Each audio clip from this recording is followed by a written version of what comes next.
As Sunnah trust, সুন্নাতে উদ্ভাসিত জীবনের জন্য।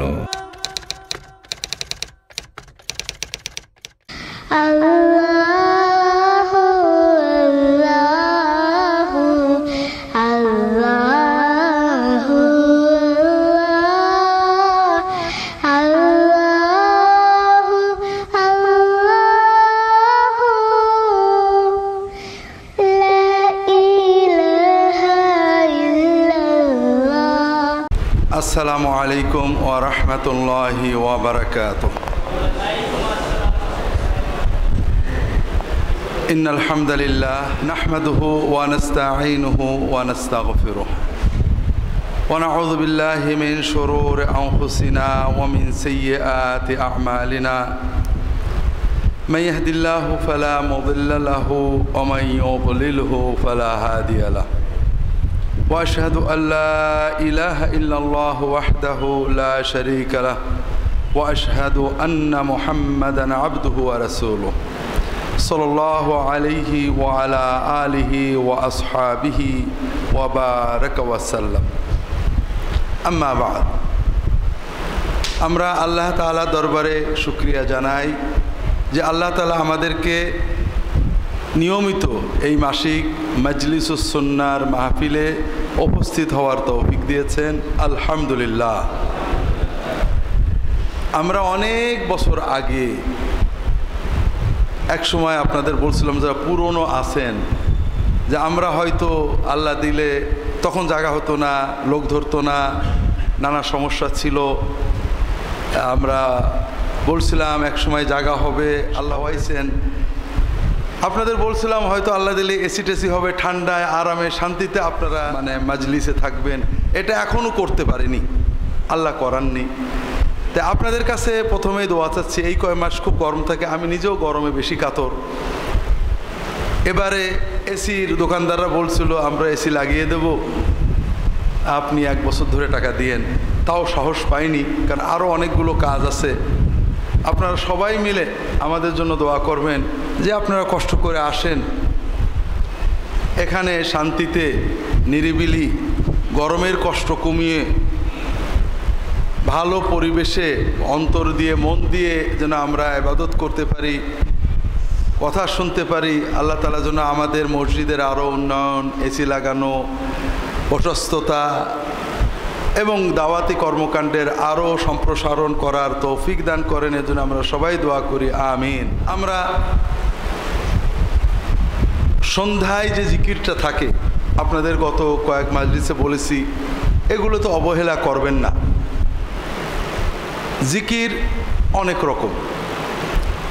জিকির মানে স্মরণ করা, জিকির মানে স্মরণ করানো, জিকির মানে যে কোনোভাবে আল্লাহ তাআলার নাম, গুণাবলী, হুকুম হাকাম, জান্নাত জাহান্নাম, আল্লাহ তাআলার বিধিনিষেধ, আল্লাহ তাআলার নবী পয়গম্বর, আল্লাহ তাআলা সংশ্লিষ্ট যে কোনো বিষয়ে পড়া, মনে করা, মুখে বলা, মানুষকে মনে করানো, সবই জিকির। সবচেয়ে বড় জিকির হলো যে আপনি যখন চলছেন, ফিরছেন, কাজ করছেন, আল্লাহর কথা আপনার মনে আছে এবং এই মনে থাকাটা আপনার কর্মকে নিয়ন্ত্রণ করছে। আপনি হারাম থেকে সরে আসেন, ইবাদতটা করছেন, কখন কোনটা করলে আল্লাহ খুশি হবেন আপনার মনে আছে, আপনি সেইভাবে চলছেন। এর চেয়ে বড় জিকির আর নেই। তবে এর অর্থ এই নয় যে আমরা মুখের তাসবিহ তাহলিলের জিকির বাদ দেব। এই জিকির ওই জিকিরে সহায়ক, ওই জিকির এই জিকিরে সহকারী, এরকম। কারণ সুন্নাত এটাই বলে। অনেক সময় আমরা বলি আমাদের যুক্তি দিয়ে, বিবেক দিয়ে, যে আল্লাহর হুকুম বানাই তো বড় জিকির, আবার বসে বসে জিকির করার দরকার কি? একদিন কেন্দ্রীয় মসজিদে আসরের নামাজ বোধহয় পড়ছি, সাধারণত কখনো এরকম যাই না। তা বলছিলাম যে আসর থেকে মাগরিব পর্যন্ত সময়টা আল্লাহ তাআলা এত ভালোবাসেন যে রাসূলুল্লাহ সাল্লাল্লাহু আলাইহি ওয়াসাল্লাম বলতেন এই সময়টা মসজিদে বসে তাসবিহ তাহলিল জিকির করা অনেক বড় বড় নেক আমল, হজ উমরা ইত্যাদি নেক আমলের চেয়েও আল্লাহ তাআলার কাছে বা ওই পরিমাণ আল্লাহ তাআলার কাছে প্রিয় এবং অত্যন্ত ফজিলতপূর্ণ ইবাদত। কেউ যদি আসর থেকে মাগরিব পর্যন্ত বসে আল্লাহ তাআলার জিকির করে তাহলে সে অগণিত পুরস্কার পাবে, বিভিন্ন হাদিসে আসছে। তো এক ভাই বললেন, হুজুর আমি যদি এই জিকিরগুলো হাঁটতে হাঁটতে করি সমস্যা কি? না, সমস্যা নেই। সমস্যা হলো বসে থাকার একটা ফজিলত আর চলন্ত অবস্থায় জিকির করা আর একটা ফজিলত। রাসূলুল্লাহ সাল্লাল্লাহু আলাইহি ওয়াসাল্লাম যেটাকে যেভাবে গুরুত্ব দিয়েছেন সেটাকে সেভাবে গুরুত্ব দেওয়া ভালো। তো এই জন্য আমার অনুরোধ হলো, আমরা প্রতিদিন এখানে জিকির মশ করালে অনেক সময় চলে যায়, এজন্য সবসময় আমরা এটা করাবো না। আপনারা সন্ধ্যার যে জিকিরটা, এটা মাজলিসের দিনেও ছাড়বেন না। মাগরিব পড়ে সুন্নত পড়ে আপনারা মোটামুটি নিজেদের নিয়মিত ওজিফাটা করে নেবেন। এমন না হয় যে আমরা মাজলিসের কারণে ওজিফাটা নষ্ট হয়ে গেল, 10 মিনিট 5 মিনিট আমরা কিছু সময় দিই যেন আপনারা ব্যক্তিগত ওজিফাগুলো সেরে নিতে পারেন। ওজিফা রাসূলুল্লাহ সাল্লাল্লাহু আলাইহি ওয়াসাল্লাম আমাদেরকে শিখিয়েছেন। সকালে কি বলবে, সন্ধ্যায় কি বলবে, রাত্রে ঘুমাতে যেয়ে কি বলবে, ঘুমের ভিতরেও ঘুম ভেঙে গেলে কি বলবে, কোনোটা বাদ রাখেননি। এবং প্রত্যেকটার কি পাবে তুমি এটাও আল্লাহ বলে দিয়েছেন, আল্লাহ রাসূল বলে দিয়েছেন। যেমন আপনি ঘুমিয়ে পড়েছেন, রাতের গভীরে ঘুম ভেঙে গেছে, যে কারণেই হোক, গরমে হলো, পিপাসায় লেগে হলো, হঠাৎ করে যে কোনোভাবে আপনি অজু করেননি, গোসলও করেননি, কিছুই করেননি, বিছানায় শুয়ে আছেন। লা ইলাহা ইল্লাল্লাহু ওয়াহদাহু লা শারীকা লাহু লাহুল মুলকু ওয়া লাহুল হামদু ওয়া হুয়া আলা কুল্লি শাইইন কাদির সুবহানাল্লাহ ওয়ালহামদুলিল্লাহ ওয়া লা ইলাহা ইল্লাল্লাহু আল্লাহু আকবার লা হাওলা ওয়া লা কুওয়াতা ইল্লা বিল্লাহ। এই জিকিরগুলো শুয়ে সবই আপনারা জানেন। আল্লাহ রাসূল সাল্লাল্লাহু আলাইহি ওয়াসাল্লাম বলছেন, যদি কেউ ঘুম ভেঙে গেলে ওই শুয়েই এগুলো পড়ার পরে আল্লাহ তাআলার কাছে কোনো দোয়া করে, আল্লাহ সেই দোয়া সঙ্গে সঙ্গে কবুল করে নেন। আর যদি এরপর উঠে তাহাজ্জুদ পড়ে, আল্লাহ তাহাজ্জুদটা কবুল করে নেন।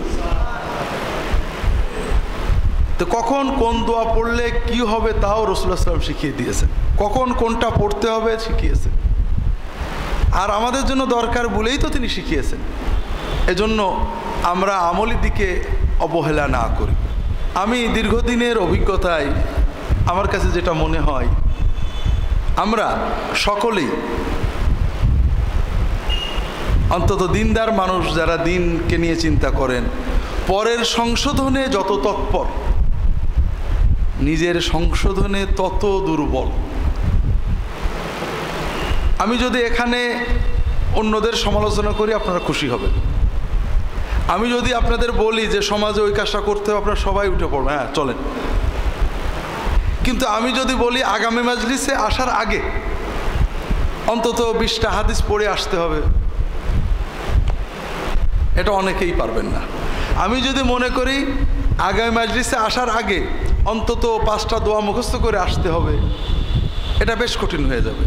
আমি যদি বলি আগামী মাজলিসে আসার আগে অমুক বইটা পড়ে বুঝে আসতে হবে, আমাদের জন্য কঠিন হয়ে যাবে।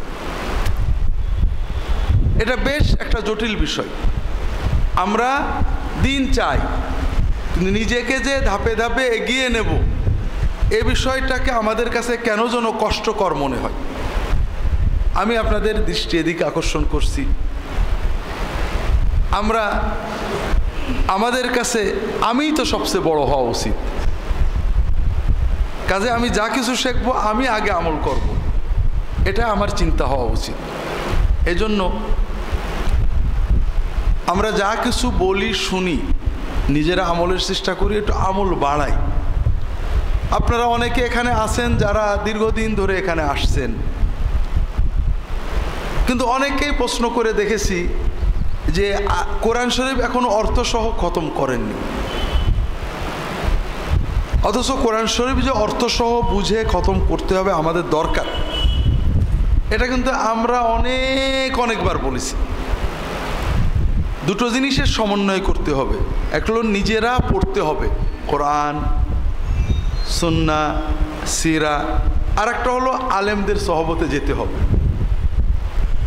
দুটোর সমন্বয় ছাড়া আমরা ভালো মুসলমান হতে পারবো না।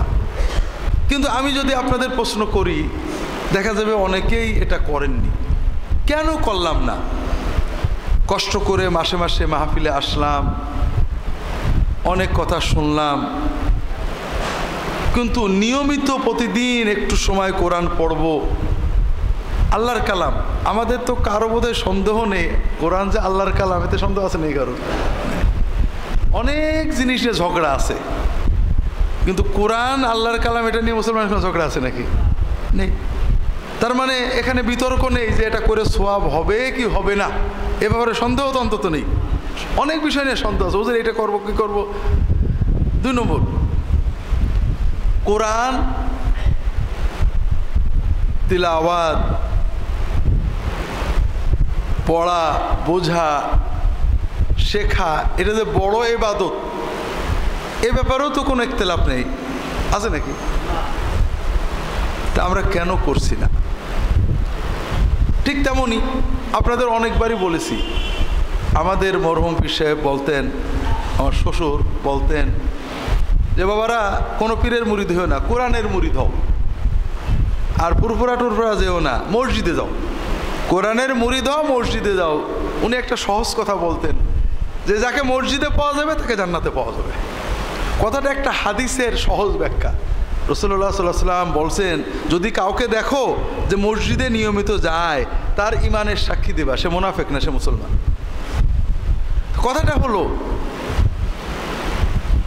যে আপনার মসজিদে নিয়মিত জামাতে নামাজ পড়া সহজ না আস-সুন্নাহ ট্রাস্টের মাজলিসে আসা সহজ? বলে সহজ। বাড়ির থেকে মসজিদ কত দূর? হ্যাঁ, মসজিদ নামাজ পড়া সহজ না?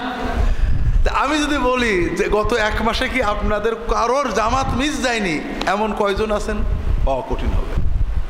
অথচ রাসূলুল্লাহ সাল্লাল্লাহু আলাইহি ওয়াসাল্লাম জীবনে জামাত ছাড়া নামাজ পড়েছেন এরকম ঘটনা নেই। একবার তিনি গেছিলেন একটা মহল্লায়, মুসলমানরা একটু ঝগড়া বিবাদ করেছে, শান্তি করতে গেছিলেন, মিটাতে। এসে দেখেন মসজিদে নববীতে জামাত হয়ে গেছে, বাড়িতে বিবি বাচ্চাদের নিয়ে আবার জামাত করেছে, কিন্তু একা পড়েননি। আমরা অনেক বিষয়কে সুন্নত মনে করি, সুন্নত হয়তো সুন্নত, কিন্তু গুরুত্বগত সমস্যা আছে। তাহাজ্জুদ সুন্নত, টুপি সুন্নত, পাগড়ি সুন্নত, আবার 5 ওয়াক্ত ফরজ নামাজ জামাতে পড়াও সুন্নত বলি, কিন্তু সুন্নতের পার্থক্য ব্যাপক। 5 ওয়াক্ত জামাতে নামাজ পড়া এটা ওয়াজিব পর্যায়ের সুন্নত। রাসূলুল্লাহ সাল্লাল্লাহু আলাইহি ওয়াসাল্লাম কেউ তাহাজ্জুদ না পড়লে তার বাড়ি পোড়াই দিতে চাননি, টুপি মাথায় না দিলে বাড়ি পোড়াই দিতে চাননি, পাগড়ি না পড়লে বাড়ি পোড়াই দিতে চাননি, এমনকি 5 ওয়াক্ত নামাজের আগে পরে সুন্নত পড়িনি বলে বাড়ি পোড়াই দিতে চাননি। কিন্তু জামাতের নামাজে না আসলে তার বাড়িঘর পুড়িয়ে দিতে চেয়েছেন। মুনাফিক বলে বলেছেন এরা মুনাফিক। তাহলে আমরা এই সব কথাগুলো অনেকবার বলেছি, ভাই তো চলে তো যেতেই হবে। আমি ইন্টারনেট কম ব্যবহার করি, তারপরও আমাদের অফিসের ছেলেরা চালায়, মাঝে মাঝে ঢুকতে হয়। একজন একটা ক্লিপ পাঠিয়েছে, বাংলাদেশের কোনো একজন প্রসিদ্ধ মানুষ টিভিতে বিশাল প্রোগ্রামে দাঁড়িয়ে কথা বলছেন, 2-3 মিনিটের মাথায় পড়েও গেলেন, অর্থাৎ মরিয়ে পড়ে গেলেন, পড়ে মরেননি।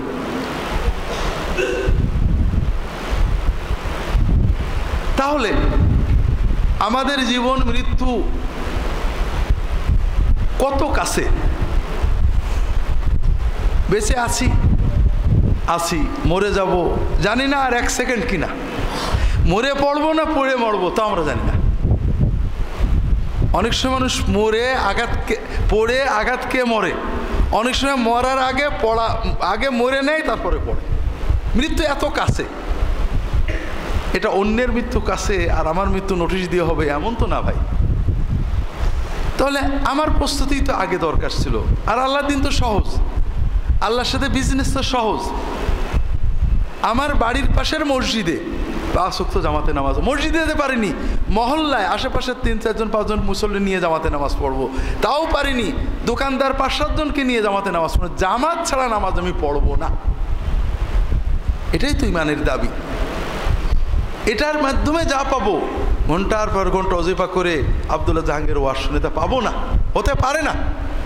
রাসূলুল্লাহ সাল্লাল্লাহু আলাইহি ওয়াসাল্লাম যেটাকে এত গুরুত্ব দিয়েছেন, এর চেয়ে বড় গুরুত্ব আর কিছু হতে পারে না। ফজরের নামাজের জামাত, আমরা সুন্নাহ ট্রাস্টের ভক্ত, আব্দুল্লাহ জাহাঙ্গীরের ভক্ত, মাজলিসুস সুন্নায় আসি, খুব ভালো কথা।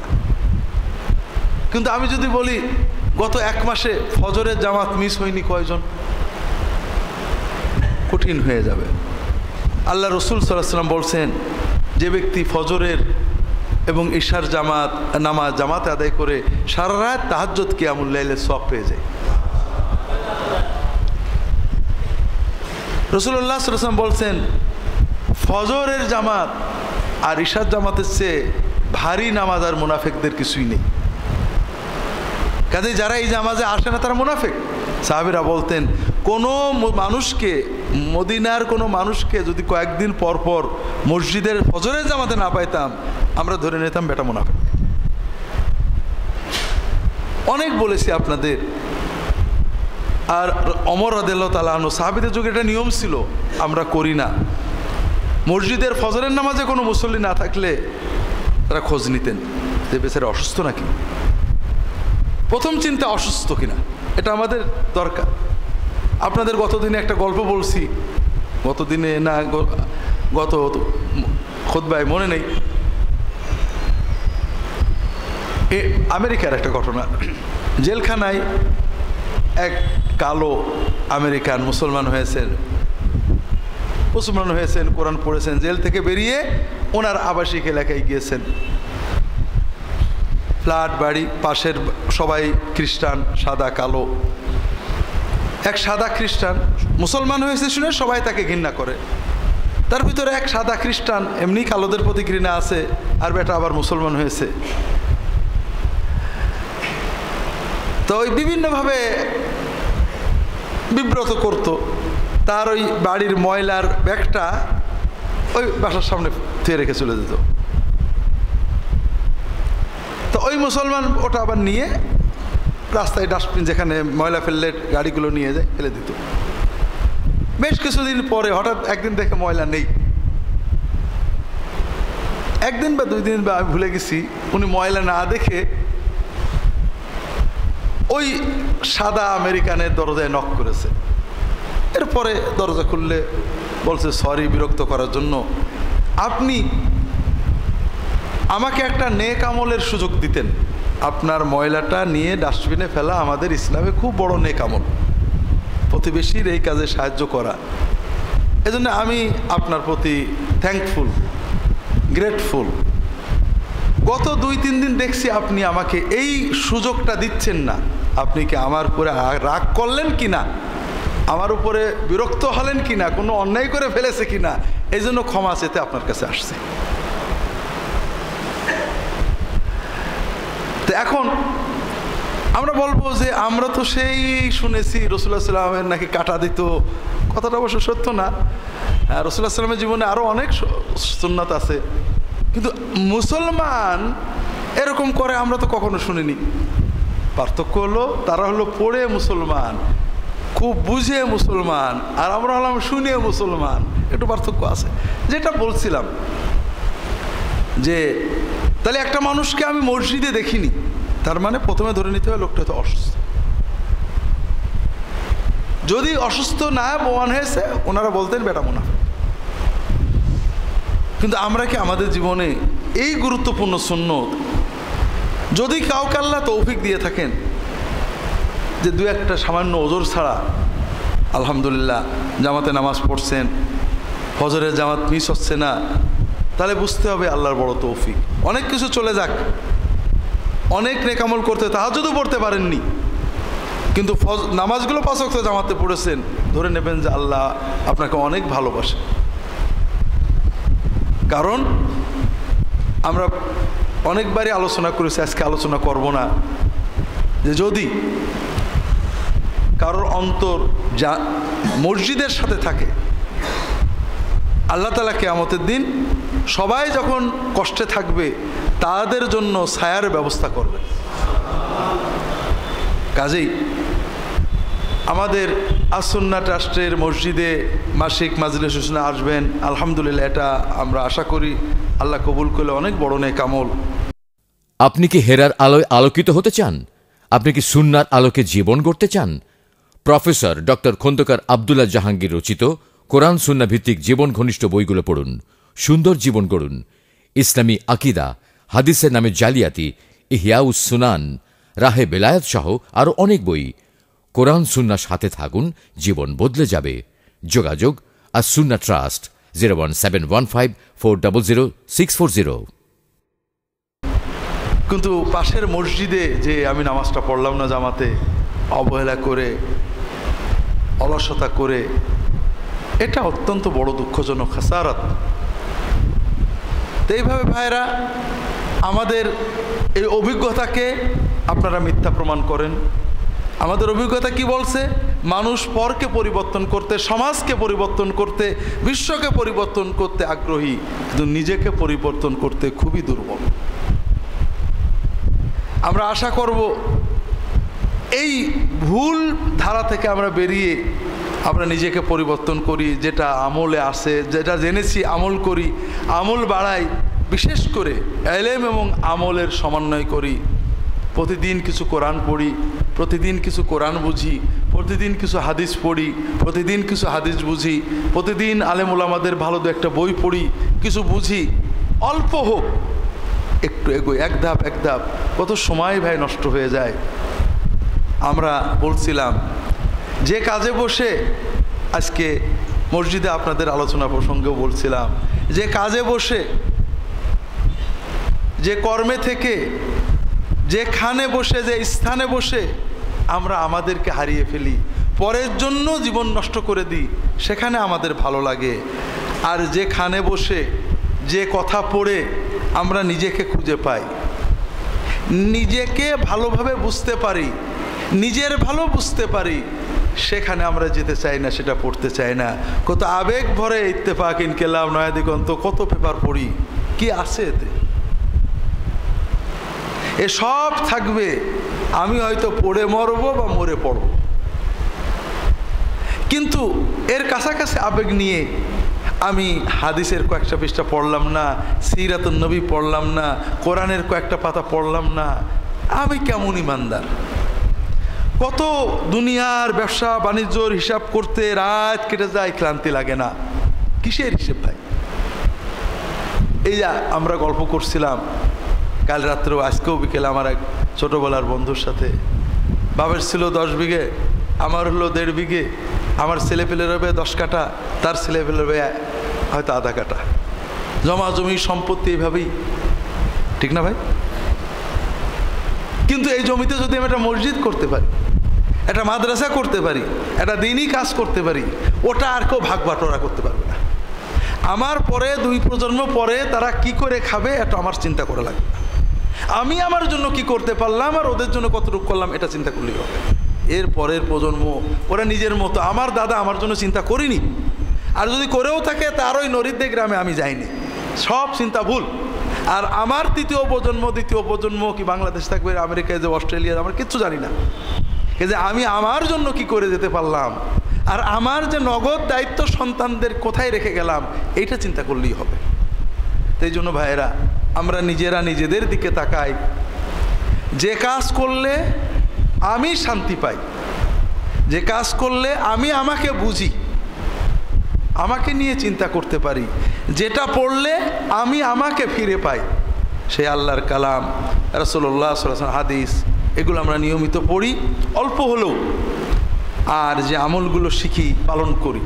যদি কোনো মোমেন যা শিখেন আমল করেন, তাহলে দুটো কাজ হয়, যেটা তিনি শিখেছেন আর ভুল হবে না, আর তার জন্য এটা পরীক্ষিত, তার জন্য আরও নতুন নতুন আমল শেখার, এলেম শেখার দরজা খুলতে থাকবে। আর যখন আপনি যা শিখবেন, আমল করবেন না, যা শিখেছেন ওটাও ভুলে যাবেন, আর নতুন এলেম আর বাড়বে না, আর বাড়ালেও তাকে কাজে লাগে না। আল্লাহ তাআলা সবাইকে তৌফিক দান করুন, আমিন। আমাদের সামনে অনেক দিনই মৌসুম আসছে। দিনের কাজ 2 রকম, দুনিয়ার কাজও। একটা হলো নিয়মিত, এটা বেজ, আর একটা হলো মাঝে মাঝে। নিয়মিত বিল্ডিং যখন করতে হয় সুন্দর করে করতে হয়, মাঝে মাঝে আবার 2-4 বছর পরে চুনকাম করতে হয়, পরিষ্কার পরিচ্ছন্ন করতে হয়। খাওয়া দাওয়া নিয়মিত খেয়ে যেতে হয়। মাঝে মাঝে ফলের মৌসুমে একটু ফল টল বেশি করে খায়, অমুক মৌসুমে শরীরে একটু উপকার হয়। আল্লাহ তাআলা আমাদের জন্য দিনটা দিয়েছেন দেহের খাদ্যের মতোই নিয়মিত। মাঝে মাঝে যেন আমরা যে দুর্বলতা আসে ওটা দূর করার জন্য কিছু মৌসুম দিয়েছেন। আমরা দুভাবে ভুল করি। একটা অধিকাংশ মানুষ করে যারা মৌসুমি অথবা বতুরে মুসলমান, বতরে ইবাদত করে বাকি সময় করে না, এটা গলত। এটা আমরা এখানে সেরকম মানুষ নেই, আমরা জানি। আরেকটা হলো মৌসুম নয়, ভুল মৌসুমে কাজ করি। চাষবাদ ভালো জানি না, বৃষ্টি দেখেই ভালো চাষি না, একেবারে বৃষ্টি পড়ার সঙ্গে সঙ্গে বুনে দিলাম, কিন্তু এই মাসে যে আরও বৃষ্টি হবে, পানি জমে যাবে, এটা জিজ্ঞেস করলাম না, পানি জমে গেল, নষ্ট হয়ে গেল। এজন্য বতুরে ছাড়াও যারা নিয়মিত এবং বতুরে, তাদের অনেক বতর ঠিক না। রাসূলুল্লাহ সাল্লাল্লাহু আলাইহি ওয়াসাল্লাম এইসব বতর বলেননি, আমরা ভুল বুঝে ওসব বতরে ইবাদত করি। আমাদের সমাজে এরকম আছে কিছু, যেটা আপনারা জানেন, যে সব সময়ে ইবাদতের কথা নেই বা যে ইবাদতের কথা নেই সেগুলো আমরা করি। শবে মেরাজের ইবাদত, শবে মেরাজের রোজা, বিভিন্ন রকমের, শবে বরাতের অতিরিক্ত মানে সুন্নাহ বিরোধী ইবাদত, এরকম অনেক কিছু আমাদের সমাজে আছে। মুহররমের অনেক ইবাদত আছে যেটা সুন্নতে নেই, কিছু আছে সুন্নতে আছে। তৃতীয়ত, কিছু মৌসুমের খোঁজখবরই আমরা ভালো রাখি না। এটা সহি মৌসুম কিন্তু খোঁজ রাখি না। তার একটা হলো জিলহজ মাসের প্রথম 10 দিন। আমাদের দেশে কিছু বিষয়ে বান্দা মুমিনরা সচেতন, যেমন শবে কদর, শবে বরাত, শবে মেরাজ, সহি বা বাতিল যাই হোক। আর কিছু বিষয় আমাদের জানা নেই অনেকেরই, ইদানিং আলহামদুলিল্লাহ কেউ কেউ জানছেন, যেমন জিলহজ মাসের প্রথম 10 দিন বেশি বেশি ইবাদত করা, রোজা রাখা, তাসবিহ তাহলিল জিকির করা। আল্লাহ তাআলা এই 10 দিনের ইবাদত সবচেয়ে পছন্দ করেন, অনেক সহিহ হাদিস আছে। একটা মৌসুম। আর একটা মৌসুম হলো হজ, যেটা শুরু হয়ে গিয়েছে। শাওয়াল, যুলকাদা এবং যুলহজ্জার প্রথম অংশ। আল্লাহ কোরআন কারিমে বলেছেন, আল হজ্জু আশহুরুম মা'লুমাত, হজ নির্ধারিত মাস। হাদিসে ব্যাখ্যা এসেছে শাওয়াল, যুলকাদা, যুলহজ্জা। এটাও একটা ইবাদতের মৌসুম। এরপরে আসবে মুহররম, এটা ইবাদতের মৌসুম। আবার আমাদের দেশে দুনিয়ার অন্যায় গুনাহ পাপের মৌসুম। আশুরার নামে শিয়াগণ এবং আমাদের দেশের বাংলাদেশের অনেক মুসলমান এত সব কাজ করেন, অনেক গুনার কাজ করেন। বাংলাদেশে নবাবরা, নবাব সিরাজউদ্দৌলা, মুর্শিদ কুলি খান, তারা শিয়া ছিলেন, যে কারণে শিয়া মতটাকে বেশ প্যাট্রোনাইজ করতেন তারা। যেখানেই তারা রাজধানী বা বিভাগীয় আঞ্চলিক কিছু করেছেন, সেখানে একটা ইমাম বাড়া করেছেন। ইমাম বাড়া মানে খানকা আর কি শিয়া, সেখানে একটা ওই ইমাম হুসাইনের কবর থাকে, তাজিয়া থাকে, কবরের উপরে তারা ঘোরে।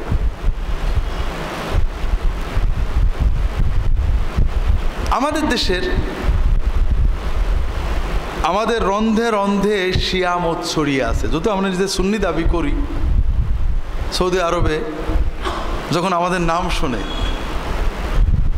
আলী হুসেন, আকবর আলী, মোহাম্মদ হুসেন, মোহাম্মদ আলী, আমাদের কিন্তু সবার নামের সাথে হুসেন, আলী টালি জড়িত আছে, কিন্তু আবু বকর ওমর কিন্তু নেই। এমনকি কারণ না আবু বকর ওমর হলে তারপরে আলী লাগায়। তা আমাদের বলে তোমরা কি সব শিয়া নাকি? আবু বকর ওমর ওসমান মোটে পাওয়া যায় না, আর সবই খালি আলী হোসেন। ব্যাপারটা কি? ইরানের মানুষেরা শিয়া, দেখ সুন্নি বাদশাহ ইরানের একটা এলাকা দখল করেছে, সেখানে নতুন প্রজারা রাজার সাথে দেখা হচ্ছে, কি নাম? আমার নাম অমুক, সালাম কালাম করে দেখা করে যাচ্ছে। সন্ধে লেগে গেছে, রাজা সবার নাম টাম শুনেছে। সন্ধ্যের সময় বলছে উজিরকে, লোকজন চলে গেছে। আচ্ছা, এই যে সকাল থেকে সন্ধ্যা পর্যন্ত এত লোক আলো, আলী আকবর, আলী আসগার, আলী হোসেন, আহসান, সবই পাইলাম, কিন্তু আবু বকর, মোহাম্মদ আহমদ আছে, আবু বকর ওমর একটা ওসমান পাইলাম না। হে তোমার কেমন দেশ? কালকে আমার কয়টা আবু বকর ওমর ওসমান ধরে এনে দিবা। তো পরের দিন উজির খুঁজে খুঁজে খুঁজে খুঁজে একটা কানা, একটা কোড়া আর একটা বিকলাঙ্গ ধরে নিয়ে আসছে।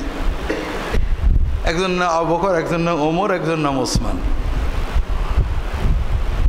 বলছে যে বাদশাহ, আমাদের দেশে এর চেয়ে ভালো আবু বকর ওমর ওসমান আর পাওয়া যায় না।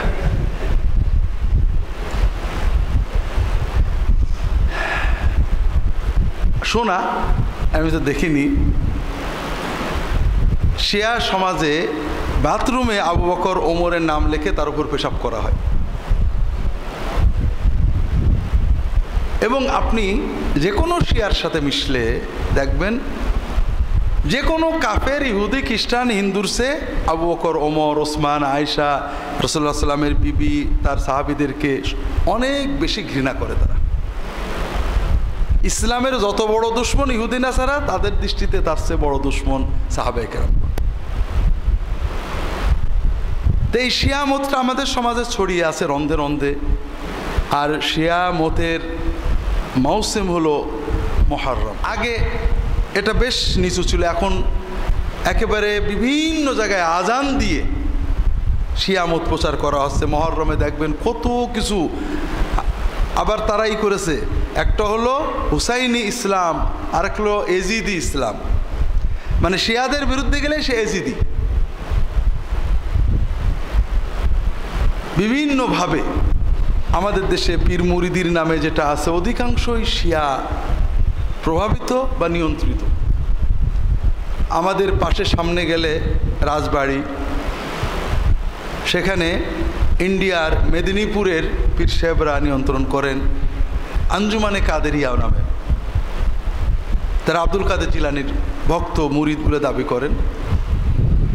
অনেক শিরক সেখানে আছে। এখন আগে এটা করতেন না, এখন তারা দ্রুত অনেকগুলো ইমামবাড়া বানিয়েছেন। সেখানে তাজিয়া করা হচ্ছে, তওয়াফ করা হচ্ছে, চুমুক খাওয়া হচ্ছে, সেজদা করা হচ্ছে। মানুষ কিছুই বুঝতে চায় না, অন্ধ। আব্দুল কাদের জিলানি ঘোর শিয়া বিরোধী ছিলেন। যারা আবু বকর ওমরকে খারাপ বলে অথবা এই ধরনের শিয়া ইমামবাড়ি বানায়, তাদেরকে কাফের মুশরিক, বাতিল ইত্যাদি বলেছেন। এখন একজন লোক কাদেরিয়া আবার শিয়া, একজন লোক চিশতিয়া শিয়া। অর্থাৎ আমাদের দেশের মুসলমান যেহেতু কাদেরিয়া চিশতিয়া বললে ভেড়ে দলে, বিশাল দেখবেন মানিকগঞ্জ অমুক ইমাম বাড়ায় চিশতিয়া, মানে মঈনুদ্দিন চিশতির ওরস শরীফ। অথচ মঈনুদ্দিন চিশতি যারা মুআবিয়া রাদিয়াল্লাহু তাআলা আবু বকর, ওমর, ওসমানকে গালি দেয়, তাদের বিরুদ্ধে অনেক কথা লিখেছেন। কিন্তু দেশের মানুষ চিশতি বললে বেশ ভিড়ে যাবে, ভিড়িয়ে নিচ্ছে। এ মৌসুম আমাদের সামনে। আজকে আমরা হজের কিছু গল্প গুজব সংক্ষেপে বলার চেষ্টা করি। আল্লাহ তাআলা তৌফিক দান করুন, আমিন। হজের আহকাম আপনারা যারা হজে যাবেন তারা তো শিখে নিচ্ছেন। হজের কিছু গল্প আছে, ব্যাকগ্রাউন্ড আছে। যেহেতু কেন্দ্রীয় মসজিদে হজ বিষয়ক আয়াতগুলো আমরা আলোচনা শুরু করেছি, হয়তো গল্প বলার সুযোগ এবার আর হবে না। আমরা কিছু গল্প করি। কোরআনেও হজের গল্প আছে। হজের গল্পের প্রথম হলো ইব্রাহিম আলাইহিস সালামের গল্প। ইব্রাহিম আলাইহিস সালামের গল্প মানে মানব ইতিহাসের একটা বড় অংশের গল্প। ইব্রাহিম আলাইহিস সালামের কথা কোরআনে আছে। বিস্তারিত অনেক। তবে কোরআন জায়গাগুলো বলেনি। ইব্রাহিম আলাইহিস সালামের কথা কোরআন বলেছে, তিনি তার সমাজের শিরকের প্রতিবাদ করেন। বিভিন্ন জায়গায় আল্লাহ এটা বলেছেন বিভিন্নভাবে। ইদ ক্বাল লিআবিহি ওয়া কওমিহি মা হাযিহি তামাসিলুল্লাতী আনতুম লাহা আকিফুন, এই যে মূর্তি প্রতিমা এগুলোর তোমরা ইবাদত করো, নীরবে দাঁড়িয়ে থাকো, ধ্যান করো, তাদের সামনে মুরাকাবা করো, এটা কি? তার কম বলল যে আমাদের বাপ দাদা এগুলোর ইবাদত করে এসেছেন, তাই তো করি।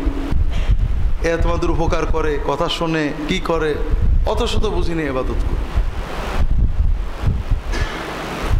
অন্য জায়গায় আল্লাহ তাআলা বললেন যে ইব্রাহিম তাদেরকে বুঝালেন যে এরা কিছু করতে পারবে না। তারা ভয় দেখালো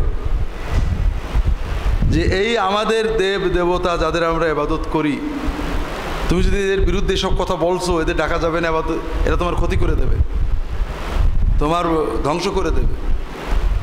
তিনি বললেন ওয়ালা আখাফু মা তুশরিকুনা বিহি ইল্লা আইয়াশা রাব্বি শাইয়া, তোমরা যার ভয় দেখাচ্ছ যে অমুক দেবতা আল্লাহর মাহবুব, আল্লাহর প্রিয়, তার বিরুদ্ধে বললে আমার ক্ষতি করে দেবে, আমি ওদের ভয় পাই না। আমার মালিক যা চাইবে তার বাইরে কেউ কিছু করতে পারবে না। কিন্তু তোমাদেরকে আমি বলি যে তোমরা আমাকে এইগুলোর ভয় দেখাচ্ছ, অথচ তোমরা আল্লাহর সাথে শরিক করছো। আল্লাহ কোনোভাবে কোথাও নির্দেশ দেননি, বিশ্বাস করেন এখনো পর্যন্ত যত ধর্মগ্রন্থ আছে, যত রকমের বিকৃতি আছে, তার ভিতরেও কোথাও আল্লাহর নির্দেশ নেই যে আল্লাহ ছাড়া কারোর মাধ্যমে আল্লাহর কাছে যাইতে হবে, কোনো নির্দেশ নেই। তা আল্লাহ তো তোমাদের কোথাও বলে দেননি যে তোমরা আমাকে ডাকার জন্য অমুক অমুকের মিডিয়া ধরো, তার একটু ইবাদত করো, তার নামে মানত করো, তার সিন্নি দাও, তার সেজদা করো, তার কাছে নীরবে ভক্তি নিয়ে দাঁড়িয়ে থাকো, তার মূর্তি বানিয়ে নাও, তার কবরে চলে যাও, অথবা তার কোনো স্মৃতি বিজড়িত স্থানটাকে এইভাবে করো। আল্লাহ বলেননি। আল্লাহ যেটা বলেননি আল্লাহর সাথে শরিক করছো তোমরা, আর আমি এক আল্লাহর ইবাদতের কথা বলছি। তাহলে আইয়ুল ফারিকাইন আহাক্কু বিল আমন, এখন ভয় বেশি পাওয়ার দরকার কার, আর নিরাপত্তা বেশি পাওয়ার দরকার কার? এভাবে কমকে বুঝালেন, কম শুনল না, তাকে ভয় দেখালো। তিনি কি করলেন? ওয়াতাল্লাহি লাআকিদান্না আসনামাকুম বাদা আন তুওয়াল্লু মুদবিরিন, তিনি বলেন আল্লাহর কসম তোমাদের এই মূর্তিগুলোর আমি সাইজ করে ফেলবো, তোমরা যাও। ফাজআলাহুম যুজাজান ইল্লা কাবীরাল্লাহুম লাআল্লাহুম ইলাইহি ইয়ারজিউন, তিনি মূর্তিগুলোকে ভাঙলেন, একটা বাদ দিলেন, বড় মূর্তিটা, যেন এরা এসে ওর কাছে যাইতে পারে। আপনার সমাজে অনেক গল্প আছে এর সাথে, সেগুলো আমি বলছি না, কারণ কোরআনে নেই, সহি কোনো সনদ নেই। আমি সংক্ষেপ ইব্রাহিম আলাইহিস সালামের গল্প, ইব্রাহিম থেকেই হজ। ক্বালু মান ফাআলা হাযা বিআলিহাতিনা ইন্নাহু লামিনাজ যালিমিন, আমাদের মাবুদদের, ইলাহদের এই কাম কে করলো? নিশ্চয়ই সে বড় জালেম।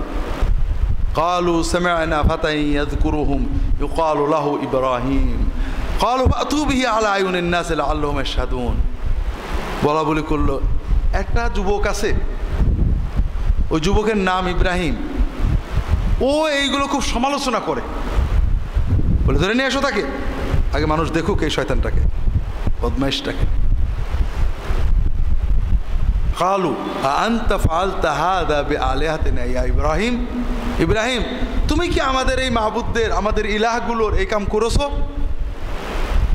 ক্বালা বাল ফাআলহুম কাবীরুহুম হাযা ফাসআলুহুম ইন কানু ইয়ানতাকুন, কেন? ওই যে বড় যেটা ঠিক আছে ও করেছে, ওদের কাছে জিজ্ঞেস করো যদি কথা বলতে থাকে।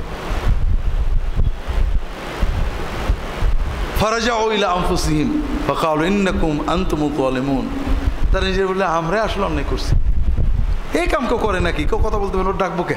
তোমার কিছু আলা রহুসিম লাকাদ আলিমতা মা হাউলা ইয়ানতাকুন, মাথা নিচু করে বলল তুমি তো জানো যে এরা কথা বলতে পারে না, এসব কথা বলো কেন? এইবার পরিবেশ হলো আফাতা'বুদুনা মিন দুনিল্লাহি মা লা ইয়াদুররুকুম ওয়া লা ইয়ানফাউকুম উফফিল লাকুম ওয়া লিমা তা'বুদুনা মিন দুনিল্লাহি ইন কুনতুম তা'লামুন। তোমরা আল্লাহকে রেখে, এখানে আবার মনে রেখেন, আমরা সবসময় মনে করি নমরুদের কাছে ইব্রাহিম গেল, আল্লাহর ইবাদত করো। নমরুদ বলল আল্লাহকে না, আল্লাহকে, এটা ঠিক না। আল্লাহ সৃষ্টিকর্তা, সব জাতিই মানত। তবে তারা আল্লাহ রুবুবিয়ত উলুহিয়াতে শিরিক করতো, অনেক সময় রুবুবিয়তের অনেক ক্ষমতা অস্বীকার করতো, নিজেদেরকে রব দাবি করতো, আমাদেরও তো পাওয়ার আছে। কিন্তু আল্লাহ সৃষ্টিকর্তা, তিনি সৃষ্টি করেছেন যে নামেই হোক, এটা তারা মানত। তো যাই হোক, তিনি বললেন তোমরা আল্লাহকে রেখে আল্লাহর পাশাপাশি বা আল্লাহকে বাদ দিয়ে এদের ইবাদত করতো যারা কিছু উপকার করতে পারে না, তোমাদের মতো খারাপ লোক হয় না। কালো হাররিকুহু ওয়ানসুরু আলিহাতাকুম ইন কুনতুম ফাইলিন। এবার দেখেন আমাদের মানবীয় ইমোশন দেখেন, তারা স্বীকার করলে এরা কথা বলে না, নিজেরাও বুঝলে অন্যায় করেছে। এইবার কিছু লোকে যেতে গেল, বুঝতে তো পারছো, এই মেরে ভেঙেছে। আমাদের মাহবুবদের মর্যাদা রক্ষা করা আমাদের দায়িত্ব। এত বড় অন্যায় জুলুম করেছে, তার শাস্তি দিতেই হবে। যদি আমাদের মাহবুবদের ইলাহগুলোর মর্যাদা রক্ষা করতে চাও তাহলে একে আগে আগুনে পোড়াও। সব যুক্তিতর্ক শেষ, এখন আবেগ এক্সপার্ট করে আগুনে পোড়ানোর ব্যবস্থা করা। এখানে অনেক গল্প আছে সমাজে, এগুলোর কোনো ভিত্তি নেই। আগুন জ্বলে না, কাড়ি কাঠ বানানো হলো, ফেরেশতারা টেনে ধরলো, সেখানে নে টিপ পরা লোক গেল, ন্যাংটো, সব মিছে কথা। এগুলোর কোনো ভিত্তি হাদিস কোরআনে নেই। কোরআন শুধু বলছে যে তারা আগুনে পোড়ানোর সিদ্ধান্ত নিল। ফাকুলনা ইয়া নারু কুনি বারদাও ওয়া সালামান আলা ইব্রাহিম। আল্লাহ বলেন আমি আগুনকে বললাম তুমি আগুন, তুমি ইব্রাহিমের জন্য ঠান্ডা হও এবং নিরাপদ শান্তিময় ঠান্ডা, বরফের মতো না। কুনি বারদাও ওয়া সালামান আলা ইব্রাহিম ওয়া আরাদু বি কাইদান ফাজআলনাহুমুল আখসারিন। তারা ইব্রাহিমের ধ্বংস করতে চেয়েছিল, আমি তাদেরকেই ক্ষতিগ্রস্ত করে দিলাম। এই ঘটনার পরে ইব্রাহিম আলাইহিস সালাম তার ভাতিজা লূতকে নিয়ে উনার দেশ ছাড়লেন। ক্বালা ইন্নী মুহাজিরুন ইলা রব্বি, আমি হিজরত করব আমার রবের জন্য। তাহলে বোঝা গেল উনি এক দেশে ছিলেন, আরেক দেশে গেলেন। কোন দেশ থেকে কোন দেশ এটা কোরআনে নেই। তবে বিভিন্ন ঐতিহাসিক, ধর্মীয় ইত্যাদি বর্ণনা থেকে মোটামুটি বোঝা যায় যে ইব্রাহিম আলাইহিস সালাম ছিলেন ইরাকের, এই যে কুফা বসরা আমরা শুনি, সাদ্দাম হোসেনের ইরাক, ওই ইরাকের একটা উর নামক শহরে, প্রাচীন। তিনি সেখান থেকে চললেন, ইরাক থেকে সিরিয়া এলাকা হয়ে ফিলিস্তিন এলাকাতে আসলেন। এটা তার হিজরত। ফিলিস্তিন, মিশর ইত্যাদি হয়ে ফিলিস্তিনের পাশেই তিনি বসবাস করতেন। তাহলে এই হলো তার ফার্স্ট স্টেপ। এটা কোরআনে অন্য জায়গায় আল্লাহ তাআলা বলেছেন, ইয ক্বালা লিআবিহি ইয়া আবাতি লিমা তা'বুদু মা লা ইয়ানফাউ ওয়ালা ইউগনি আনকা শাইআ। আব্বা, আপনি কেন এমন সব কিছু পূজা করেন যা কোনো কথা শোনেও না, কোনো কথা বলেও না, কোনো উপকারে লাগে না? ইয়া আবাতি ইন্নী কাদ জাআনি মিনাল্লাহি মা লাম ইয়াতিকা ফাত্তাবি'নি আহদিকা সিরাতান সাবিয়্যা। আব্বা, আমার কাছে আল্লাহর পক্ষ থেকে এলেম এসেছে, আপনি আমার কথাটা শোনেন, আমি আপনাকে সঠিক পথে নিয়ে যাব। ইয়া আবাতি লা তা'বুদিশ শাইতান ইন্নাশ শাইতানা কানা লির রহমানি আসিয়া। আব্বু, ইয়া আবাতে, আব্বাকে কত আদর করে আদব করে মহব্বত করে করে ডাকছে। এটা দাওয়াতে আমাদের বুঝতে হবে। আমরা তো কারোর দাওয়াত দিলে খেপে রাগ করে অন্যায়ের বিরুদ্ধে কথা বলবো, কঠোর হব না কেন? কোরআনের বিভিন্ন জায়গায় বারবার দেখবেন দায়ীদের এটা বুঝতে হবে যে মাদউর কলবকে মুখাতাবা করতে হয়, তার আকলকে না। কানা রাসূলুল্লাহ সাল্লাল্লাহু আলাইহি ওয়াসাল্লাম ইয়াতাখাওয়ানুনা বিল মাউইদা, রাসূল নিজে নবী, সাহাবীগণ তার কথা শুনতে পাগল, তারপরেও সাহাবীদের মন মানসিকতা এখন একটু ফুর্তিতে আছে কিনা বেছে বেছে হিসেব করে কথা বলতেন। ওয়াজ আমরা করি, বিরাট ভাব গম্ভীর্য নিয়ে গরম করে বলে ফেললাম, দর্শকরা ক্লান্ত হচ্ছে কিনা, ঝিমিয়ে পড়ছে কিনা দেখলাম না, না এটাকে দায়ীদের কাজ না। তুমি মোটা মোটা গরম গরম কথা বললে ঠিকই, কিন্তু কাম কি হলো? দর্শকদের চোখের দিকে তাকাও, তারা ক্লান্তি লাগলে সাবজেক্ট বাদ দাও, সহজ করে বুঝাও, গুরু গম্ভীরটা তার অন্তরে যেন কথাটা যায়। কতটুকু সত্য বললে এটা নয়, চেষ্টা করো, তাসিরের মালিক আল্লাহ, কিন্তু তার হৃদয় কলব, শুধু আকল নয়। ইব্রাহিম আলাইহিস সালাম আবার বলছেন, আবু ইয়া আবাতি, আপনি শয়তানের পূজা করেন না। শয়তান তো আল্লাহর বিরুদ্ধে স্মরণ করেছে। এভাবে তিনি বোঝাতে থাকলেন, ইয়া আবাতি ইন্নী আখাফু আইয়ামাসসাকা আযাবুম মিনার রহমান ফাতাকুনা লিশ-শাইতানি ওয়ালিয়া, আমার ভয় হয় আব্বু আল্লাহর আযাব আপনার উপর এসে পড়বে, আপনি শয়তানের দলে চলে যাবেন, শয়তানের অলি হয়ে যাবেন। অনেক বুঝালেন কিন্তু বাবা বুঝলো না। আরাগবুন আনতা আন আলিহাতি ইয়া ইব্রাহিম লা ইন লাম তানতাহি লা আরজুমান্নাকা ফাহজুরনি মালিয়া। ইব্রাহিম, তুমি আমার ইলাহদের বিরুদ্ধে চলে যাচ্ছ, তুমি তাদের পছন্দ করতে পারছো না, তুমি তাদেরকে অপছন্দ করছো। তুমি যদি এই ধরনের খারাপ চিন্তা বর্জন না করো, আমি তোমাকে পাথর মেরে শেষ করে, যাও এখন ভাগো। ইব্রাহিম বাবাকে বললেন যে আমি তোমার জন্য দোয়া করে যাব যেন আল্লাহ তোমাদের ভালো করে, কিন্তু আমি আর আতাজিলুকুম ওয়া মা তা'বুদুনা মিন দুনিল্লাহ ওয়া আদউ রাব্বি ওয়া আতাজিলুকুম ওয়া মা তাদউনা মিন দুনিল্লাহ ওয়া আদউ রাব্বি আসা আল্লাহ আকুনা বিদুআই রাব্বি শাকিয়া। আমি তোমাদেরকেও থেকেও বিচ্ছিন্ন হলাম, চললাম, আর তোমরা যাদের ইবাদত করো, ডাকো, বিপদে পড়লে ডাকো, বাবা, তাদেরও আমি ডাকবো না, তাদের পরিত্যাগ করলাম। ওয়াদু রাব্বি, আমি ডাকবো শুধু আমার রবকে। আসা আল্লাহ কুনা বিদুআই রাব্বি শাকিয়া, আমি আশা করছি আমার রবের দোয়ার ওসিলায় আমি কখনোই খারাপ হব না, কখনোই আমার ভাগ্য খারাপ হবে না। এই সব ভূমিকাটুকুর উদ্দেশ্য হলো আল্লাহ এখানে তার মূল হিকমত বললেন এর পরেরটাই। তাহলে আমরা ইব্রাহিম আলাইহিস সালামের ব্যতিক্রম কি? সারা বিশ্ব সকল মানুষ, পিতা, সমাজ বিরুদ্ধে চলে গেছে। আমরা সবসময় সমাজের সাথে তাল মিলিয়ে চলতে পছন্দ করি। অনেক সময় সমাজের জন্য অন্যায়কেও মেনে নিই, সমাজের জন্য মানুষে কি বলবে চিন্তা করে হারাম পাপও মেনে নিই, শিরক বিদআতও মেনে নিই, যে কি করা যাবে সমাজে আছে। ইব্রাহিমের ব্যতিক্রমটা কি? সব কষ্ট, ত্যাগ, আগুনে পোড়া, পিতামাতাকে ছাড়া, দেশ ছেড়ে দেওয়া, সমাজ ছেড়ে দেওয়া, সব স্বীকার করব, কিন্তু আমার কাছে যে ইলম আল্লাহ দিয়েছেন, হককে বুঝেছি, এর বাইরে যাব না। ওয়াজহাতু ওয়াজহিয়া লিল্লাযী ফাতারাস সামাওয়াতি ওয়াল আরদা হানিফান ওয়া মা আনা মিনাল মুশরিকিন।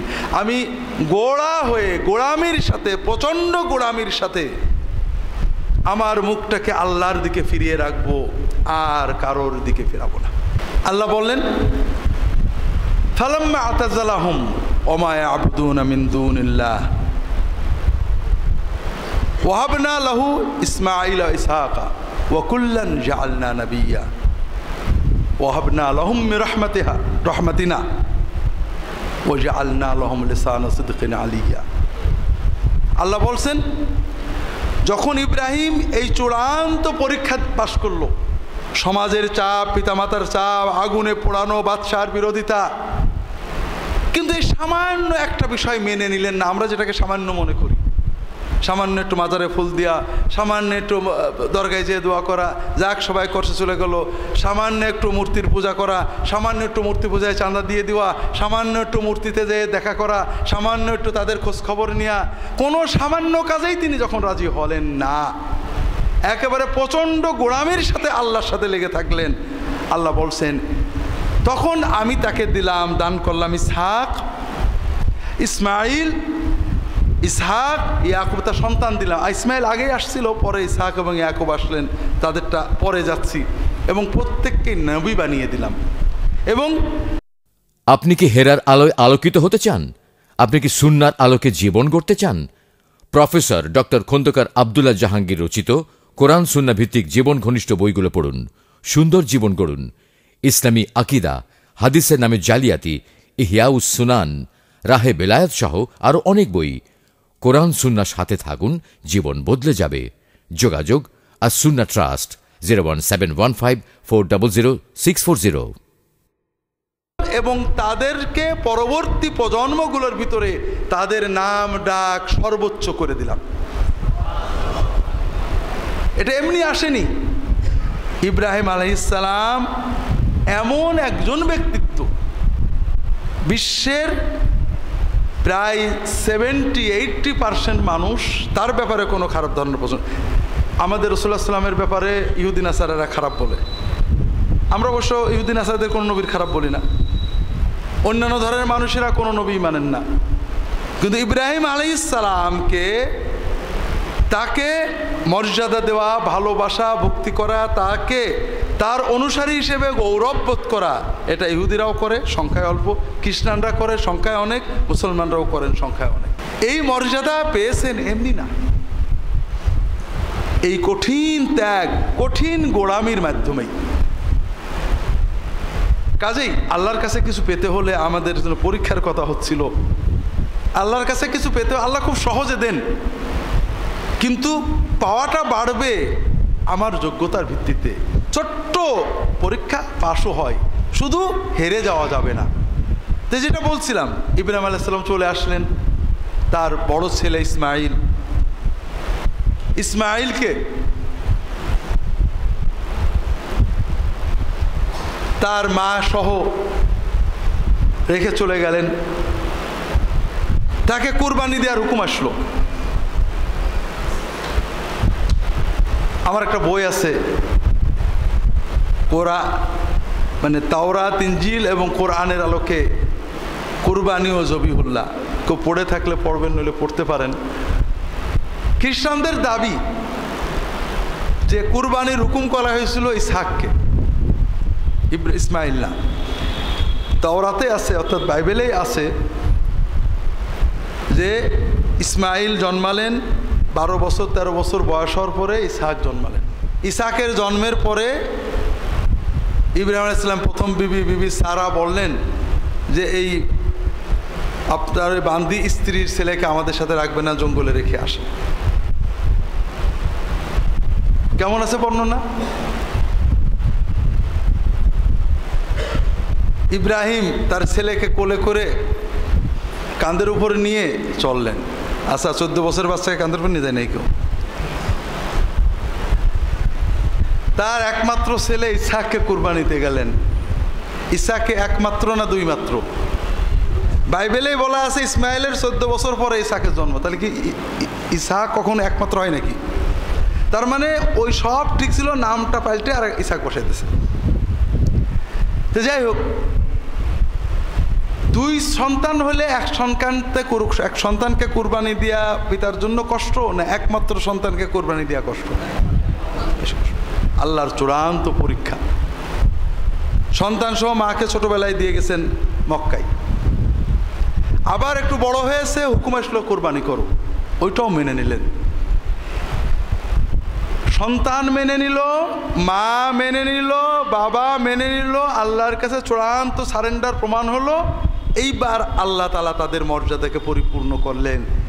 এই সারা বিশ্বের তাওহীদের কেন্দ্র, হজের কেন্দ্র, কিবলা হিসেবে কেন্দ্র মক্কাকে বাছাই করে নিলেন। এরপরে আল্লাহ তাকে কাবা ঘর বানানোর হুকুম দিলেন। আরো অনেক হুকুম দিলেন। যেটা বলছিলাম, আল্লাহ তাআলা তাকে প্রথমে বললেন কাবা ঘর বানাও, তিনি বানালেন। এরপরে আল্লাহ তাআলা বললেন ওয়াআযিম ফিন-নাস বিল-হজ্জি ইয়াতুকা রিজালান ওয়া আলা কুল্লি দামিরিন ইয়াতিনা মিন কুল্লি ফাজ্জিন আমিক। তুমি আযান দাও, মানব জাতির ভিতরে তুমি আযান দিয়ে দাও, ঘোষণা দিয়ে দাও যেন তারা সবাই এখানে এসে হজ করে। তাহলে হজের আযানের মুয়াজ্জিন কে হলেন? এত বড় মর্যাদা আল্লাহ এমনি দেননি। তাওহীদের জন্য,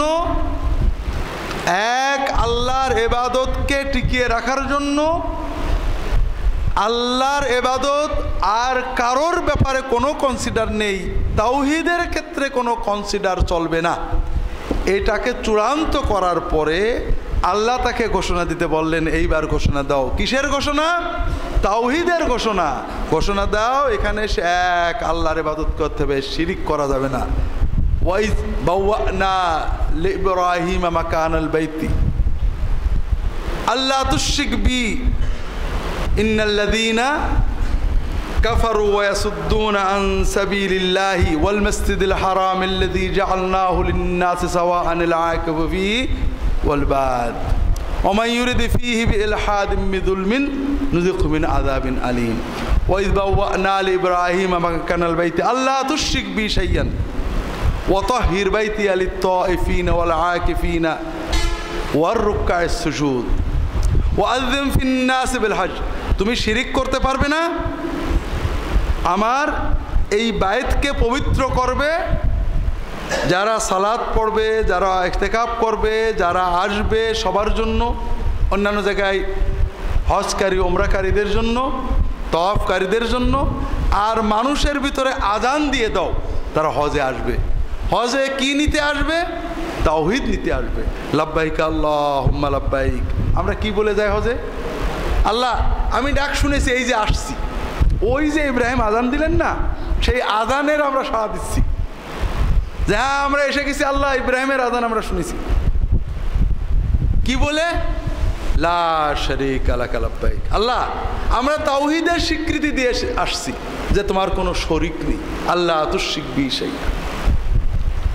শুধু এটুক বলেই ক্ষান্ত না, ইন্নাল হামদা ওয়ান নি'মাতা লাকা ওয়াল মুলক লা শারীকা লাক। আল্লাহ হামদ, প্রশংসা, নিয়ামত, রাজত্ব সব তোমার, আল্লাহ তোমার কোনো শরীক নেই। তোমার ইবাদতে শরীক নেই, রুবুবিয়াতে শরীক নেই, উলুহিয়াতে শরীক নেই, নিয়ামতে শরীক নেই, রাজত্বে শরীক নেই, প্রশংসায়ও শরীক নেই।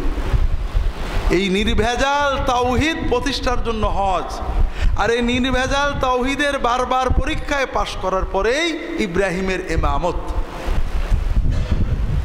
বাইতুল্লাহ কিভাবে বানালেন, কিভাবে এটা পবিত্র করলেন, অনেক কথা কোরআনেই আছে, সব যেটা বলছিলাম।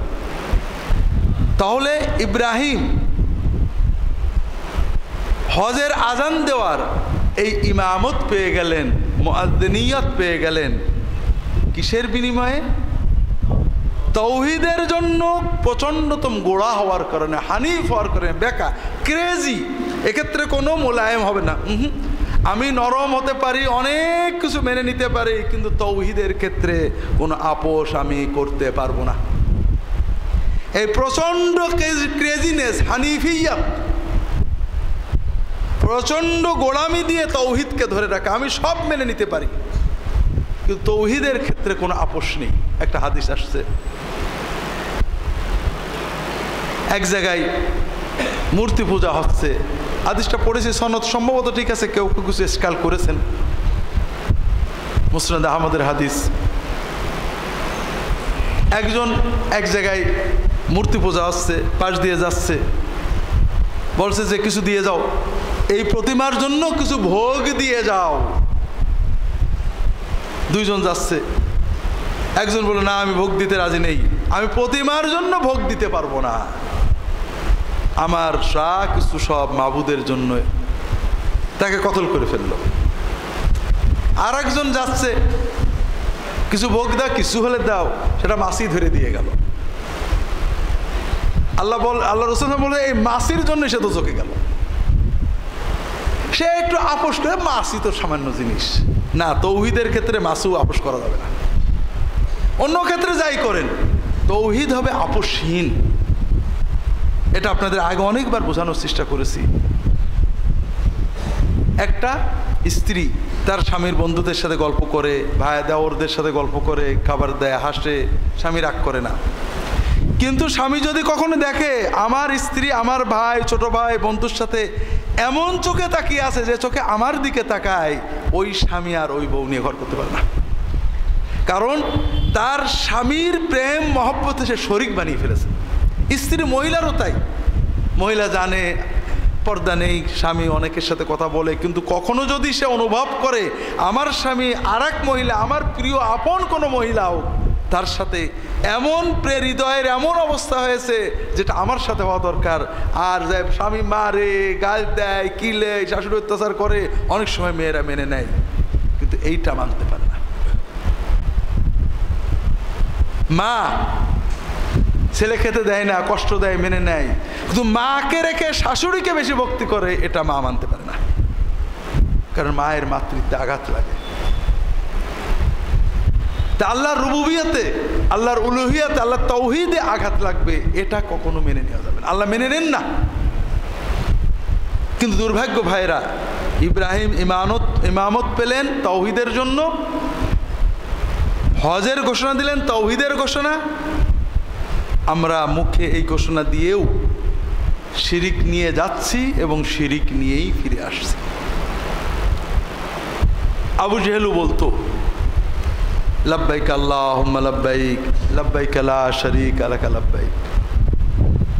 আমাদের মতোই বলতো, শুধু একটা বাক্য যোগ করতো যে আল্লাহ আপনার কোনো শরিক নেই, তবে যাদের কাছে আপনি আল্লাহর, আপনার মাহবুব বান্দা, ওলি, ফেরেশতা কিছু পাওয়ার দিয়ে রেখেছেন, তাদের কিছু পাওয়ার আছে, আপনার অলৌকিক রুবুবিয়াতের পাওয়ার, ক্ষমতা কিছু তো আপনি দিয়ে রেখেছেন, এটা আপনার। তাদের পাওয়ারের মালিকও আপনি, তাদের মালিকও আপনি, তবে আপনি দয়া করে কিছু পাওয়ার দিয়েছেন। আল্লাহর সাথে শরিক করতে মানে কি? তারা কি বলতো সৃষ্টিকর্তা দুইজন? বলতো নাকি? কখনো না। আল্লাহর সাথে শরিক করার মানে কি? আল্লাহর রুবুবিয়তের কিছু গুণ অমুক, যেমন হিন্দুরা আল্লাহর সাথে শরিক করে, আমরা তাকে কাফের মুশরিক বলি। তারা তো এক ঈশ্বর, এক সৃষ্টিকর্তা মানে। প্রবলেম কোথায়? তারা বলে আল্লাহর, যেমন আমরা আজরাইল আলাইহিস সালাম বলি, মালাকুল মউত, জান কবজ করে, কিন্তু আমরা কখনো আয়ু বাড়ানোর জন্য আজরাইলকে ডাকি না, ডাকি নাকি? হিন্দু বিশ্বাস অনুযায়ী যম জান কবজ করে, ঠিক না? আয়ু বাড়ানোর দরকার হলে তারা কার ডাকে? কার পূজা করে? যমের পূজা। কথা বোঝেননি? তাহলে একটা হলো দায়িত্ব দেয়া, আল্লাহ ফেরেশতাদের দায়িত্ব দিয়েছেন, কিন্তু পাওয়ার কার হাতে? তারা কল্পনা করছে না দায়িত্বের সাথে পাওয়ারটাও দেওয়া আছে। যমের সেবা করলে, যমের বাড়িতে গেলে আয়ু বেড়ে যাবে। শিক্ষা কোথার থেকে আসে বুঝতে পারছেন তো? এই যে আল্লাহ কাউকে ভান্ডার দিয়ে রেখেছেন, কেউ কিছু করে দিতে পারে, অথবা কেউ বললে আল্লাহ ফেলে না, ও আল্লাহ নেবে, এই হলো সব শিরক। আর এই শিরকিয়াত আমাদের সমাজের রন্ধে রন্ধে আছে। আমরা এগুলো সহই যাচ্ছি। আবু জেহেল বলতো, আমরা বলছি না। দ্বিতীয়ত, যেও শিরক করি, মক্কায় যে মানুষ শিরক করে, কিন্তু একেবারে এক একটা শিরক। মক্কায় যে সেখানে কবুতরের গু, কবুতরে দানা দেয়, ওই দানা আর গু নিয়ে আসে তাবিজ করে ব্যবহারের জন্য। আমার মরহুম শ্বশুর বলতেন যে আল্লাহ মোহাম্মদ আবদুল্লাহের অনেক রহমত করুক, এই বেচারা যদি আরব দেশে না আসতো, কাবাঘর মানুষ ছুরি দিয়ে কেটে আর জিভে দিয়ে সেটাই মারি নিয়ে চলে যেত। এটা সত্যি কথা। কিন্তু আমার এক ইন্ডিয়ান বন্ধু, ভালো তালবেলেম, আলেম মানুষ, আমরা একসাথে গেছি ওমরা করতে, হঠাৎ শুনলাম তাকে পুলিশে ধরেছে। কি হয়েছে? ওই তওয়াফ করার সময় ছুরি দিয়ে গিলাফের কাপড় কাটতে গেছিল। তো যদি মোহাম্মদ ইবনে আব্দুল ওয়াহাব আরব দেশে না আসতো তো অরিজিনাল কাবা ঘর থাকতো না, মানুষ জিভিয়ে দিয়ে সেটে আর এই ছুরি দিয়ে কেটে কেটে কেটে তাবিজ করে সব নিয়ে আসতো।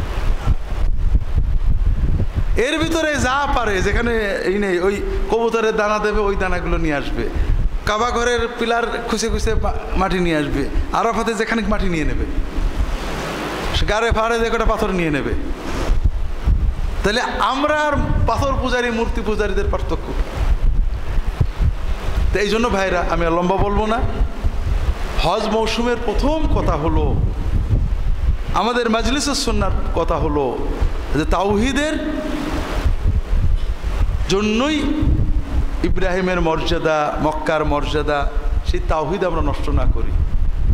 একজন হাজী সাহেব খুব বড় হাজী, পয়সাওয়ালা মানুষ, অনেক পয়সা আল্লাহ দিয়েছেন, প্রতি বছরে হজ বা উমরায় যান এবং আজমির শরীফে যান। তিনি বলেন আল্লাহর কাছে গুনাহগাতার জন্য মক্কায় যায়, আর ব্যবসা বাণিজ্য পয়সা কড়ির জন্য গরিবে নওয়াজের মাজারে যায়। কথা বলছেন? আবু জেহেলের শিরকের চেয়ে এটা অনেক বড় শিরক। হজের কথা কি? হজে আমরা আল্লাহর কাছে কি চাই? রব্বানা আতিনা ফিদ দুনিয়া হাসানা ওয়া ফিল আখিরাতি হাসানা ওয়া কিনা আযাবান্নার। দুনিয়া এবং আখিরাত দুটো, দুনিয়ার টাকা আখিরাতের জান্নাত, দুটোই মক্কায় যে চাইতে হয় এবং আল্লাহ দুটোই দেন। আমাকে একজন বলছে, হুজুর হজ করে যেয়ে একটু আজমির শরীফ যাব। বুঝে ভাই, আল্লাহর রস্তে মুহাম্মদ রাসূলুল্লাহ সাল্লাল্লাহু আলাইহি ওয়াসাল্লামের কবর দেখে যাওয়ার পরে আল্লাহর রস্তে আর কারোর কবরে যেয়েন না ভাই। যদি যাইতে আগে যে এটি একবারে শেষে, যদি এরপরে কারোর কবরে যান, বুঝতে হবে যে আপনি মুহাম্মদ সাল্লাল্লাহু আলাইহি ওয়াসাল্লামের কবরে এসে আপনার জান ভরিনি। এই বেঈমানি করেন না ভাই, কি বলবেন ভাই। তো এই জন্য শিরক সমাজের রন্ধে রন্ধে ছড়িয়ে গেছে, আমরাও না বুঝে শিরক করে ফেলছি। শিরক মুক্ত হই, শিরক মুক্ত থাকি, শিরক মুক্ত হওয়ার দাওয়াত দিই। আল্লাহু তাআলা আলাম। আল্লাহুম্মা সাল্লি আলা মুহাম্মাদিন নবিয়্যিল উম্মি ওয়া আলা আলিহি ওয়া আসহাবিহি আজমাইন। সুবহানাকা আল্লাহুম্মা ওয়া বিহামদিকা আশহাদু আল্লা ইলাহা ইল্লা আনতা আস্তাগফিরুকা ওয়া আতুবু ইলাইক। আল্লাহুম্মা সাল্লি আলা মুহাম্মাদ ওয়া আলিহি। আসসালামু আলাইকুম ওয়া রাহমাতুল্লাহ।